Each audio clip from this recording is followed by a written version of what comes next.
Dhaggeeffattoota keenya Piroodyuusariin Tamsaasa irraa Biraan Haayiluu, Tamsaasa Intarneetiif miidiyaa hawaasummaa akka qindeessitu immoo Tigisti Gammeeti oduuf gara jaalanneettan sin dabarsa.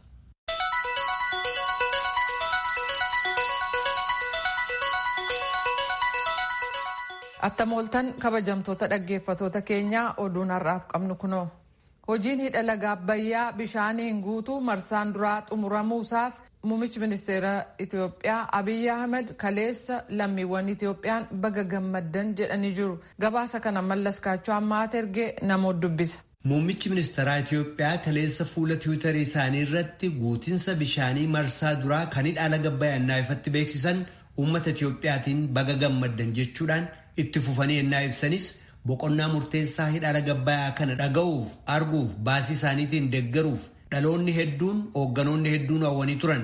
Har'a laga Abbayyaa sirbaaf ittiin sodaachisarra dabree utuu eenyuun iyyuu miidhiin boqonnaa murteessaa irra akka ga'u taasisnee jirraa jedhan. Hojii hidha laga Abbayyaa irratti kanneen hirmaatan hoogganoota irraa jalqabee akka kanneen buusii maallaqaa buusaniitti kagalateeffatan Muummichi Ministeeraa Abiyyi Ahmed hidhaan laga Abbayyaa bara dhufu tarbaayinii lamaan annisaa yookaan enerjii elektiriikii maddisiisuu akka jalqabu kan dubbatan yoo ta'u akka lakkoofsa Itoophiyaatti bara 2015tti immoo guutummaatti hojii isaa jalqaba jedhanii jiru. Gama biraatiin dhimmuma hidhaa laga Abbayyaa kanarratti walga'iin dheengadda gamtaa Afrikaatti hoogganoota biyyoota Itoophiyaa, Sudaanii fi Masrii gidduutti geggeessamee ture bu'a qabeessa ta'uusaa Ministeerri bishaanii jallisii fi enerjii Dr. Silashii Baqqalee VOA'f ibsanii jiru. Durataa gamtaa Afrikaa marsaa ammaa pireezidaantichi Afrikaa kibbaa Siriil Raamaafosaan kan hoogganame maricha viidiyoodhaan geggeessamerraa bu'aa argame jedhan akkanatti ibsan Dr. Silashiin. የተደረገው አቅጣጫ የመስጠት መሰረት ድርድሮች ስናካሄድ ነበር። ቴክኒካልና የህግ ማዕቀፍ kallattii itti kennuudhaaf jecha waliin dubbii geggeessaa turre dhimmoota seeraaf teeknikaa irratti isa gamaaggamuu fi kallattii ittaanu kennuuf ture kan wal ga'an ba'iin gamaaggama sanaas ilaalamee jira. Deemsisaas gaariidha jedhanii jiru. Yeroo dhiyootti waliigaltee waa'ee guutinsa bishaanii akka xumuramu kabiraa dhimmoota waaraa yookaan immoo ka yeroo dheeraa xumurachuuf immoo akkasuma waliin dubbiiwwan itti fufan akka geggeessaman ka jedhutu dubbatame. Boqonnaa lamatti hiramee akka geggeessamu dubbatamee jedhan Dr. Silashii Baqqalee. Guutinsi bishaanii marsaa duraa kan ammaa kun bishaanidhaa sana keessaa ba'utuun dhaabiin kan ofiin guute meetira 60 irra eega ga'e booda kan ofii irra ba'ee yaa'u kan agarsiisudha. Kana xumurree jirraa jechuudha jedhan Dr. Silashiin. Gama biraatiin gabaasaan gaazexaa Masrii Al-Haram jedhamu tokko irratti ba'e garuu marii hoogganoota biyyoota sadeenii ilaalchisee ka dubbatan aangawaan Masrii tokko mootummoonni Masrii fi Sudaan hidhaan laga Abbayyaa sun ta'iinsa uumamaatiin guutuu isaa kan mootummaa Itoophiyaatiin ibsame simatanii jiran jedhee jira. Gama Masriitiinis murtiin sadarkaa olaanaatti murteessame waliin dubbiin sun kan itti fufu ta'uusaa aangawaan sun dubbatan jechuudhaan gaazexaan Al-Haram gabaasee jira jedha Mallas Kaachoo ammaa Finfinneerraa. Hidha laga Abbayyaa bishaaniin guutuu kan marsaa duraa xumuramuusaa paartileen mormituu biyya keessaa deeggaranii jiru. Hoogganoonni waldaa Deemokiraatawaa Tigraay, Eezemaa, Ofeekoo fi paartiin tokkummaa guutuu Itoophiyaa uummata Itoophiyaaf dhaamsa baga gammaddanii dabarsanii jiru. Kun ta'uun Itoophiyaan hiyyumaa fi dukkana keessaa ba'aa ka jirtu ta'uu ishee agarsiisa jechuun paartiin tokkummaa guutummaa Itoophiyaa ibsuusa Mallas Kaachoo ammahaa gabaaseera. Murtii mana maree federaalaan ala akkasumas ilaalcha guutuu biyyaan faallaa dhaabbachuudhaan Hiwaat Tigraay keessatti filannoo gaggeessuuf murteessuusaa bulchiinsi naannoo ollaa ta'an irraa mormiin isa mudateera jechuudhaan Asteer Misgaanaw Baahirdaar irraa gabaastee jirti. Koreen eenyummaa Amaaraa Walqaayitti deebisuuf hundeeffamee fi sochiin biyyootii Amaaraa yookaan ABN ibsa baasaniin Hiwaat waggootii 27f aangoo qabu gargaaramuun abbaa irrummaan lafa bulchiisa naannoo Amaaraa jala turan dirqiidhaan gara Tigraayitti dabale jechuun himatu. Ammas jechuun ega jijjiiramni argame boodas bulchiisi naannoo Tigraay lafa bulchiisa naannoo Amaaraa irraa fudhatee fi gaaffileen eenyummaa ituu hin deebi'in filannoo gaggeessuu hin danda'u jedhan. Iyyata isaanii kanas gara mana maree federeeshiniitti dhiyeessuuf ka jiran ta'uu beeksaniiru. Dhimma kana kan ilaaleen kan gaafataman itti gaafatamtuu waajjira koominikeeshinii bulchiisa naannoo Tigraay Aadde Liyaa Taaddasee deebii kennaniin kun yaada humnootii nutu uummata Walqaayitiif raayyaaf beekaa jedhan biraa madde waan ta'eef fudhataman qabu jedhaniiru. Itoophiyaa keessatti tasgabbii dhabiinsi dhiyeenya kana deebi'e kun keessumaa dargaggoota irratti akkasumas diinagdee fi hawaasummaa irratti dhiibbaa akka qabaatu xiinxaltoonni diinagdee fi siyaasaa ibsanii jiru. Jeequmsi siyaasaa irra deddeebi'ee ka'u kun uummanni waa'ee hegeree isaa irratti shakkii akka qabaatu gochuun haala amma jirurraas abdii akka dhabu godhaa jedhanii jiran. Hookkarri dhiyeenya kanaa Itoophiyaa keessatti uumame hojii investimentii gaggeessuuf fedhii jiru xiqqeessee daldalaa fi qubannaa jiru irratti dhiibbaa qabaataa jechuun xiinxaltoonni kun dubbachuu gabaasamee jira. Abbummaa qabeenya lafaa kan ilaaleen godina Koonsoo fi aanaa addaa Aalee gidduutti walitti bu'iinsa uumameen gamlameen irraa namni 16 ajjeefamanii lammiiwwan biyyattii 16,000 caalaa manaaf qe'ee ofiirraa godaanuu aangawoonni mootummaa kan godinaa fi aanaa addaa ibsuu isaanii Yoonaataan Zabdiyoos gabaasee jira. Kan dhaggeeffataa jirtan raadiyoo sagalee Ameerikaa sagantaa afaan Oromooti. Kutaa Yuunaayitid Isteetsi kataatee Oregon magaalaa Poorlaand keessa ka jiru manni murtii federaalaan alatti namoota hiriiranii turan irratti tikii federaalaa gaaza himimmaansu dhukaasee jira. Poorlaand keessatti hiriira gaggeeffame kun guyyootii walitti aanan 56 kan itti fufe yoo ta'u kunis hokkara poolisiin gaggeessu loogii sanyii fi dhiyeenya kana ammoo humnootiin federaalaa magaalattii keessa buufachuu mormuuf gaggeeffama. Bulchaan magaalaa Poorlaand Ted Wheeler dallaa mana murtii bira dhaabbachuudhaan namoota yeroo gaaziin himimmaansu darbatamu argan keessaa tokko turan. Bulchaan kun lafa hiriira sanaatti kaleessa dursanii argamuun ummataaf deeggarsa qaban ibsuuf ture. Garuu achitti argamuu bulchaa magaalattii kana hiriirtonni hedduun fudhatama dhabsiisanii itti iyyanii jiran. Awustiraaliyaaf magaalaa guddinaan lammaffaa taate Melbourne keessatti haguuggiin funyaaniif afaanii yookaan maaskii kaa'achuun kamisa har'aa kaasee dirqama ta'ee jira. Magaalli kun biyyattii keessatti lafa weerarri vaayirasii koronaa itti hammaataa jiru taatee jirti. Uummata magaalaa Melbourne keessa jiraatu miliyoona 5 gidduutti faca'inni vaayirasii koronaa to'achuuf jecha ajaja dhiheenya kana kenname keessaa kun tokko. Namni umriin 12 ol ta'e kamiyyuu manaan ala maaskii tuun kaa'atiin yookaan afaaniif funyaan ituun haguuggiin argamnaan hanga doolaara $143 adabama. Kanneen namoota miindessuun hojjechiisan hojjetoonni isaanii maaskii kaa'achuun barbaachisaa miti jechuun jajjabeessu taanaan immoo doolaara 7,000 caalaa kan adabaman ta'uun ibsameera. Oduun keenya kanuma.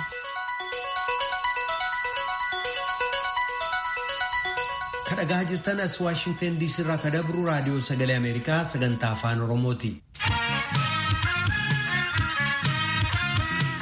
Artista Haacaaluu Hundeessaa eega ajjeefamee booda hokkara Oromiyaa naannolee hanga tokko keessatti ka'ee lubbuun namaa baduuniif qabeenyaan manca'uun gabaasamee ture. Mootummaanis ibsa kennee jira kanarratti. Kanaan wal qabatee hoogganoota paartiilee morkattootaa dabalatee namoonni hedduun to'annaa jala oolfamanii jiru. Kana ilaalchisuudhaan itti gaafatamaa waajjira koominikeeshinii mootummaa naannoo Oromiyaa obbo Getaachoo Baalchaa tujubeen dubbistee jirti. Badii dhaqqabe ibsuun jalqabu obbo Getaachoon.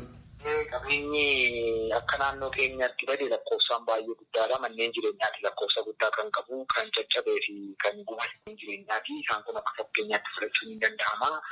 Hoteelota gara 195tu gubate, konkolaataan dhuunfaa mootummaa, dhaabbileen mootummaa, manneen mootummaa, waajjirri mootummaas gubatanii waajjirri mootummaa 400 ta'an gubate. Qabeenyi kun qabeenya naannoo Oromiyaa keessa jiru, qabeenya Oromooti, qabeenya Oromiyaati. Kan miidhaan kun irra ta'ee akka warri saboota garaagaraatti fayyadamanii ajandaa godhachuuf isa qoodanii saba biraa irratti dhiibbaan akka waan gaheetti yookaan qabeenya akka waan badeetti wanti hoololli geggeeffamu jira. Qabeenyi bade kun qabeenya saba hundumaati kan naannoo keenya keessa jiraatan. Egaan obbo Geetaachoo badiin kun kan inni dhaqqabe naannoo Oromiyaa keessatti. Balleessaa kanaaf immoo kallattii tokkotti quba qabuudhaan haasaan jibbiinsaa adda addaa faca'aa jiru. Isa kanarratti yaada keessan maali? Namni balleessu sabummaa hin qabu. Namni akka hojjetu, namni balleessu, namni gubuu saba kan keessaa kan dhalate miti. Saba kan keessaa dhufa jedhanii wanti sabaan kaataagoraayizii godhamuuf hin jiru. Badiin kan gaafatu naannoo keenya keessatti jiraataa naannoo keenyaa keessaa kan bahedha. Jiraataa naannoo keenyaa yeroo jennu uummattooti biyya Itoophiyaa jirantu kana keessa jiru hundi naannoo keenya keessa jira. Oromoon madaallii kamiinuu miidhaa geessisuudhaaf yeroo itti karoorsee irratti hojjetas hin qabu. Hin goones kanaan duras hin goone har'as hin godhu. Boris darbee hin godhu. Oromoon saba biraa walitti buusuudhaaf warri ta'e jedhanii kana karoorsanii fi hoogganan akka waan Oromoon sabootaaf sablammoota biyya kanaa keessatti miidhaa geessisuudhaan beekamutti yookaan immoo saba kan biraa dhiibbaa irratti gochuudhaan qabeenya isaanii barbadeessuudhaan of keessaa balleessuudhaan akka waan Oromoon murteesseetti deemetti warri olola geggeessan kun olola qaraatii fedhii isaanii kaleessaatu hin milkoofne waan fedhii isaanii kaleessaa milkoofneef isa kanaan immoo uummata Oromoof uummata biraa walitti buusuuf yaalii gochuuf yookaan yaalan ta'e malee miidhaan kun kan ga'e eenyullee sabaan kan adda ba'e hin jiru. Miidhaa kana kan geessan jedhamanii shakkaman to'atamaa kan jiran naannoo keenya keessa kan jiran. Oromoon madaallii kamiinuu kaleessa sittiin hin jedhamne har'a sittiin hin jedhamu. Sabni Oromoo saba biraa irratti dhiibbaa geessisaa kan jedhu hin jiru. Safuu akkasiis hin qabu. Safuu Oromoo warra balleessanidha. Warri kana godhani Oromoo keessaas namni kanatti makame jiraachuu danda'a. Saba biraa keessaas namooti kanatti makaman Oromiyaa keessa kan jiraatan jiraachuu danda'u.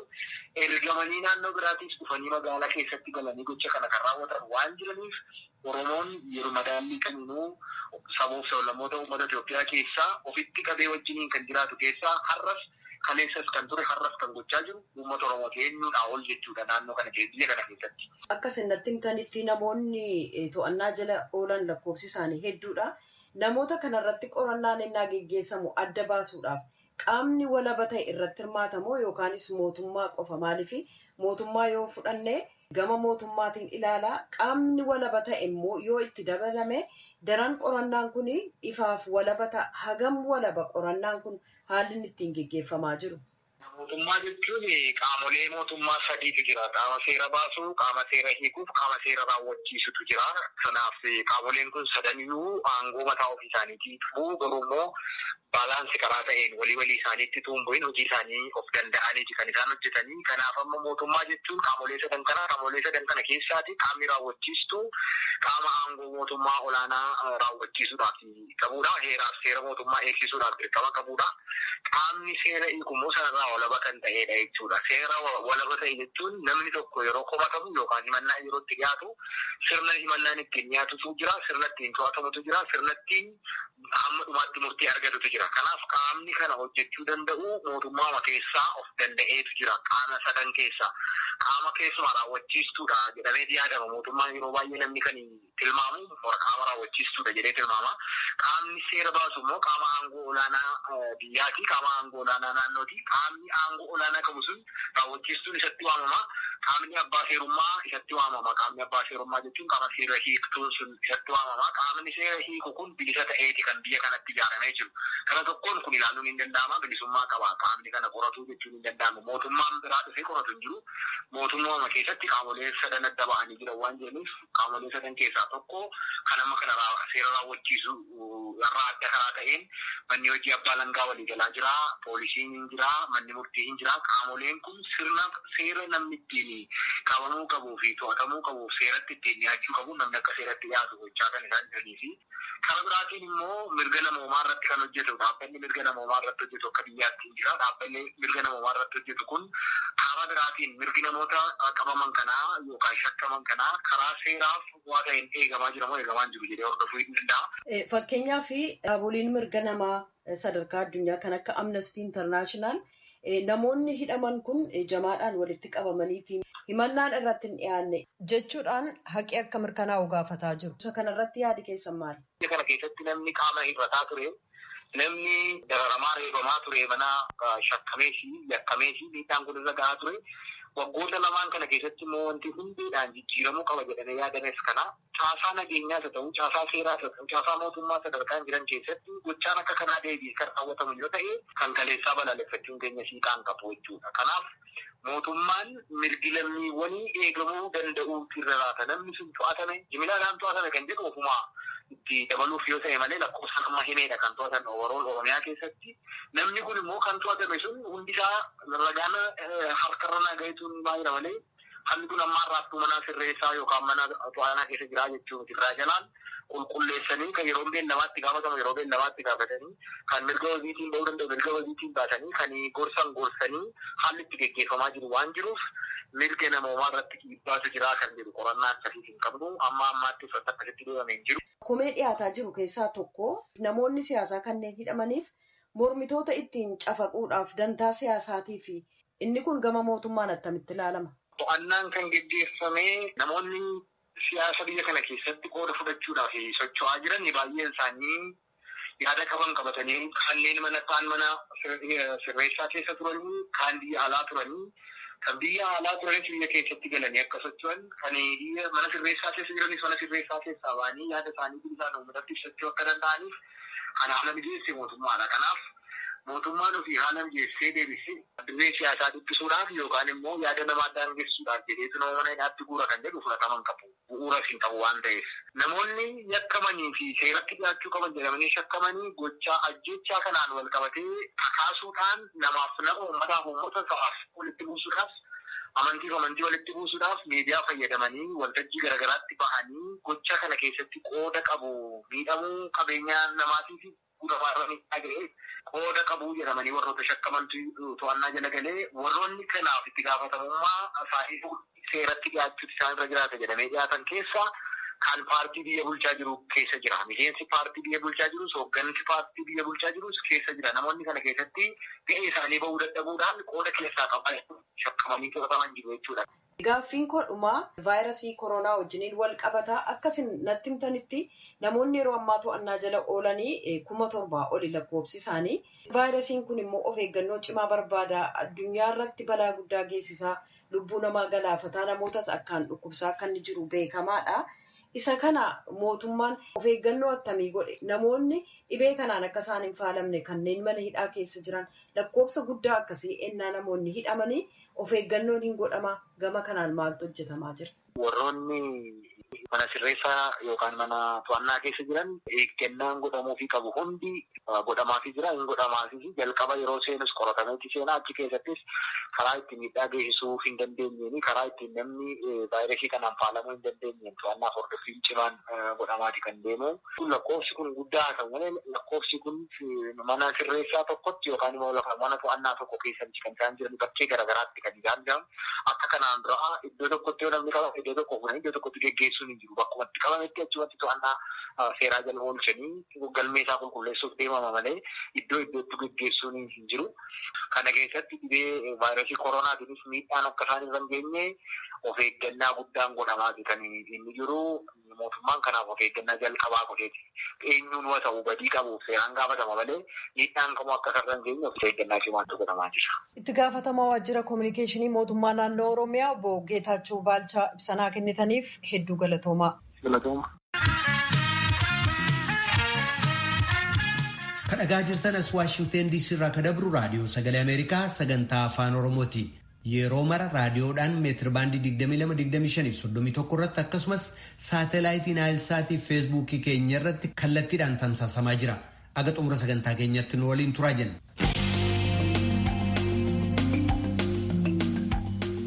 Filannoo Yuunaayitid Isteetsi barana geggeessamu irratti kanneen pirezidaantummaa marsaa ittaanuuf dorgomaa jiran paartii Rippaabilikaan irraa pirezidaant Doonaald Tiraamp yoo ta'an paartii Dimokiraatii irraa immoo ittaanaa pirezidaantii duraanii Joo Baayideni.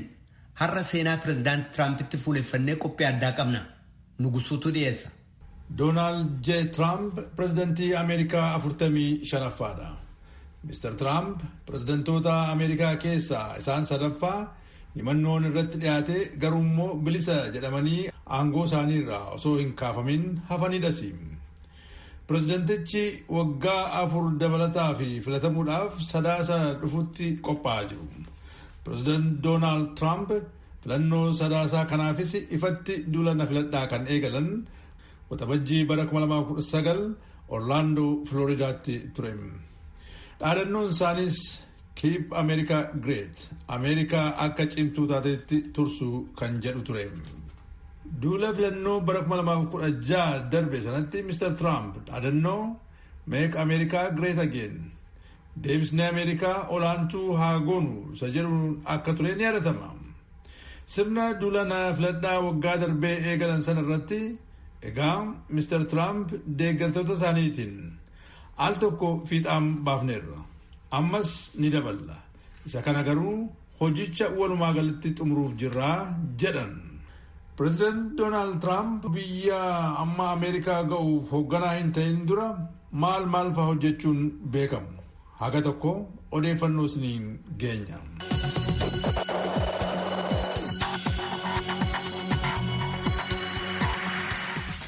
Pireezidantii osoo hin ta'in dura Tiraamp Niiwuorkitti nama hojjaa misooma ijaarsaa fi daldala manneeniitiin baay'ee beekamaa garuu immoo falmisiisaa turanii fi hojii piroodakshinii TV irratti beekamtii qabanidha.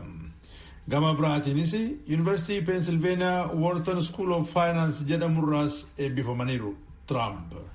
Ergasii qabeenyaa maatii isaanii kan ture dhaabbata misoomaa fi daldala manneenii riil isteetitti itti gaafatama fudhachuudhaan bilchaalee hoteelota kaaziinoo yookiin iddoowwan bashannanaa bifa adda addaa qabu akkasumas dirreewwan gosa ispoortii golf jedhamu yookiin killee itti taphatan addunyaa irra naanna'uun ijaaruu eegalan. Sana keessatti garuu akkuma naggaadee tokko bu'aa ba'iin hedduu isaan mudateera. Yeroo isaan kassaranis tureera akkuma milkaa'anii bu'aa irratti bu'aa lakkaa turan. Forbes kan jedhamu barruun gulantaa sooressoota addunyaa waggaan ifa godhu akka ibsetti bara 2016 keessa dhaabbati Doonaald Tiraamp doolaarii biiliyoonii 3 fi miiliyoonii 700 ta'uu tilmaameefi.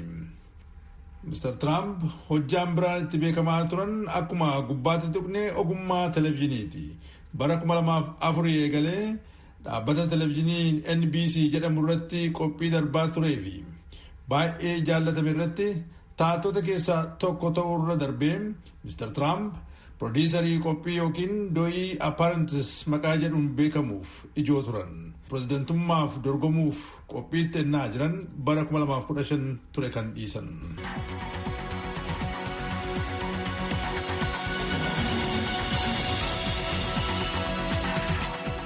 Egaa barri 2016 ga'ee Tiraamp bulchaa biyya Ameerikaa ta'an.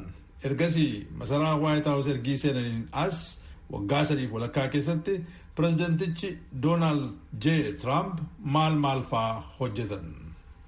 Kanneen tuqaman keessaa Tiraamp seera taaksii yookiin dilaala biyyattii irratti jijjiirama guddicha jedhamu hojiirra oolchan. Raayyaa waraanaa Ameerikaa biyya Siiriyaa ture irraa irra jireessa isaa biyyatti deebisan yookiin lakkoofsa waraanaa Ameerikaa achi jiru gad-xiqqeessan. Mana murtii muummichaa yookiin mana murtii olaanaa biyyattiitti isa Supreme Court jedhamuuf miseensota 9 qabuun beekamu keessatti lamaan isaanii kaadhimuudhaan milkaa'aniiru. Sun immoo deeggartoota isaaniif akka injifannoottis lakkaa'ameera. Kana qofa miti koolugaltoota seeraan ala gara Ameerikaa seenan adamsanii qabuu fi bakka dhufanitti deebisuu akkasumas daangaa Ameerikaa gara kibbaa jirutti dallaa ijaaruudhaaf jalqaba maallaqa guddaa doolaarii biiliyoonii 1 fi miiliyoonii 400 koongiraasaa biraa argamsiisuu danda'uun gama kaaniin immoo imaammata hordofaniin milkaa'uu ni dubbatama. Dallaadhuma daangaa biyyattii gama kibbaa Meeksikoo daangeessu kana cimsanii ijaaruuf pireezidantichi qarshii dabalataa doolaarii biiliyoonii 3 fi miiliyoonii 600 akka ramadamu gochisiisuunis injifannoo biraa ture. Gama kaaniin immoo waadaa innaa duula filannoo irratti seenanii turan sana fiixaan baasuuf jecha seerotaa fi qajeelfamoota pireezidantii duraanii Baraak Obaamaan tumamanii turan hedduu isaanii akka hojiirra hin oolle haqaniiru. Obaamaa keer maqaa jedhuun kan beekamu seera wabii nageenyaa uummata miiliyoonii hedduu fayyadu keessaa gariin akka haqamu godhaniiru. Dhiyeenya kana immoo Obaamaa keer kun guutummaan guutuutti seeraan akka dhorkamu mana murtii waliigalaatti iyyataniiru jedhama.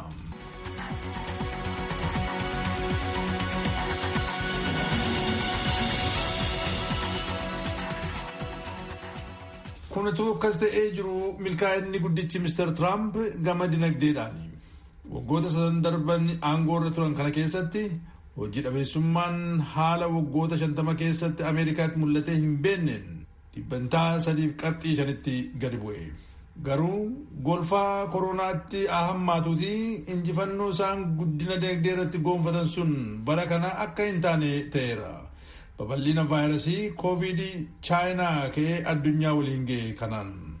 Sanas ta'e dhibeen koronaa dinagdee Ameerikaa ammaafis taanaan raasaa jiru Yuunaayitid Isteetsi irratti dhiibbaa kana jedhamu uumuusaa kan shakkan Tiraamp biyyattiin deebitee dandamachuu isheetiif shakkii hin qabani. Koronaa kanaan walqabatee baatii gurraandhalaa keessa naa dubbatan vaayirasiin kun ni bada.